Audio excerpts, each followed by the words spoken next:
Samantala, idol, sa ibang balita, inaasahan po na dadagsa umano ngayong linggo ang mga bibisitang pamilya at nag-iibigan sa Bunuan Tondaligan Beach bunsod po ng nalalapit na Valentine's Day. Ayon po sa lifeguard ng pasyalan, posible umanong dumami ang mga bibisita sa hapon hanggang gabi ng February 14 kung kaya't puspusan na ang kanilang paghahanda upang matutukan ang kaligtasan ng mga ito sa pagbisita sa Tondaligan Beach. Madalas umano na mag-picnic sa paligid ng beach ang gawain po ng mga pamilya at magkasintahan tuwing araw ng mga puso.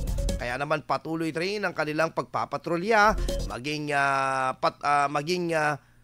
patrolya at hindi lang magbabantay sa isang lugar. Paalala rin nila na ang mga magiinuman sa araw na iyon na kumari ay huwag nang tangkain pang lumusong sa dagat dahil hindi masasabing ang tawag ng kapahamakan lalo kung nasa impluwensya ng alak. IFM News. IFM News. IFM News.